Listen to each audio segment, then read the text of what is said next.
I guess. I Okay. think Anna and Cuckoo, and they tried it 2 games. They lost. They went into the Pudge, which is good. They tried it again. Seems they're a little stubborn on their hero picks. Maybe Anna just doesn't know what to play right now and is kind of experimenting a bit. Cuckoo's kind of in the same boat as well. Like, I'd like to see him play a little more team fight for the team because I feel like they go for this snowball style doesn't really work out. I think Thompson's playing wonderfully. He's having great early games, making a lot of space in most of the games. They just need to like have the other cores kind of step it up if they want to start winning some more. I mean, we can talk about T1 and, all the potential changes that can happen, but let's say they implement them and they do end up having a good day. You kind of a little bit worried if you're an Infamous fan and they might have easier day at the lower end T Panda when they're coming up against Wildcard Gaming, but their opening series is going to be up against Extreme Gaming over on B Stream. How do you think they're going to fare against that, knowing that they could be potentially going to a lower bracket if T1 step up today? Well, I guess that's where you start to think about the word upset value. I mean, Extreme Gaming's been looking very formidable. They've got Lou currently having the highest last hit average as well. Maybe that's something Infamous could maybe strike upon, like playing aggressively, invading kind of lineups where you have like Nyx Assassins and stuff, able to kind of take map control and, dictate the game at your pace. I believe that's something that Infamous can potentially do against Extreme Gaming. The most of the games that we saw from Extreme Gaming were basically where they were allowed to fight under their vision, under their terms, and how they want to set the pace for the game for themselves. So I believe Infamous has a shot here today. Like you said, later on today, maybe a bit of an easier series, but a more important one in that sense, because then you got to start looking at 2-0s in the end. Yeah, it goes to show just how important, I guess, each game is, not just each series. But someone who is topping that group, when we looked at them, was Na'Vi. Fia, you were able to cover them throughout DPC, especially in 2 or 3. Do you think that this is a Na'Vi you expected? Do you think maybe they were a little bit of an underdog? Or how are they doing so well so far, even though it's only been day 1?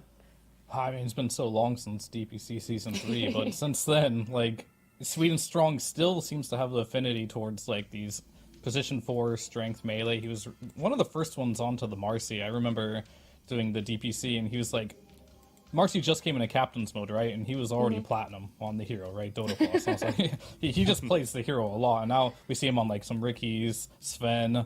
Like, I do think like they're sticking to like the type of style. They're a very aggressive team.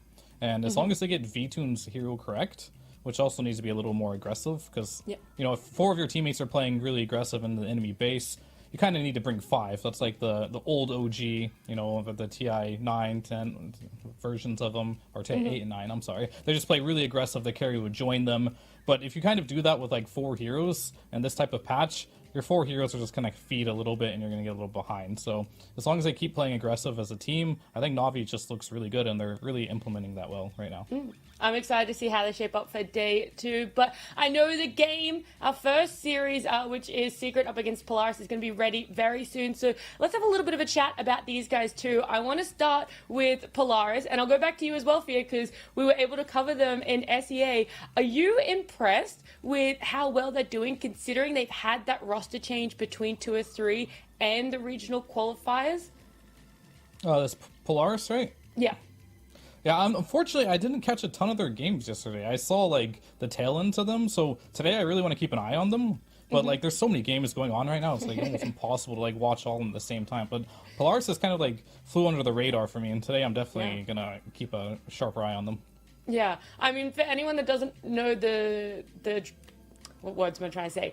The roster change up that happened was they ended up putting their coach into play with them as Pose 5, and ever since then they've been shaping up to be potentially one of those dark horses that a lot of people might not have that much faith in, but they are giving the results. They are standing up to the task, and they're going to have to be standing up against Secret today, T Panda. How do you weight their chances considering the form Secret were in yesterday? Well, I mean, Secret in general, at least looking at what kind of drafts that they've been playing, the way that they've tried to approach into Dota, they've had Beastmasters, Chens, Lycans, Enchantresses. You got a zoo going on here, and I think that's something that you gotta keep an eye open. lane pressure, lanes in general have to go pretty well early on to like secure yourself into that mid game phase and start to build up from there. I think laning is the key word that I want to put a lot of emphasis on today for not just Secret, but the opponents that they're going to be playing up against, and that you got to try to find some weak points. Maybe try to punish through the supports, early kills, getting for early first bloods and getting a good connection from there and get a good roll going on. Yeah, well, look, we've given our thoughts now. You've heard about the breakdown from day one, but it is time to fully jump into day two as we're jumping into our series of Secret up against Polaris with Danog and Aries. Thank you very much, Nat. Here we go, Danog. Day two of the Last Chance qualifiers. How are we feeling today?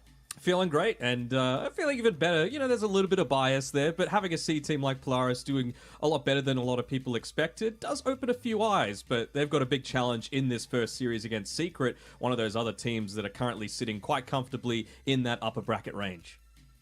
Yeah, it's going to be a tricky opponent for them to come up against. But we saw yesterday that Polaris, they were the only team that were able to take a map against Na'Vi, who are currently 5-1. We also had the opportunity to cast Polaris when they were battling against Nouns, and they looked very comfortable. What we were mentioning often throughout that series was that this is a team, when they're playing ahead, when they have the momentum, when they have the confidence, they are a scary team. I think that's impressive to take the game against Na'Vi, but we have to remember who else Na'Vi played. They played against Nouns and Tempest, who have got one win across the board through their, 12 games. So I don't want to put them down too far, because we saw that from both Nouns and Tempest, they were in winning positions in multiple games. They just weren't able to get that clutch moment at the very end to be able to string it together. But they're beatable, for sure. I mean, anyone in this competition is beatable. No one is lossless right now. Even, the likes of Na'Vi, you've got everyone else essentially with 2 losses or more, with the exception of Polaris and Vici, and they only played 2 series. So I think we're going to start to see the brackets even out even further throughout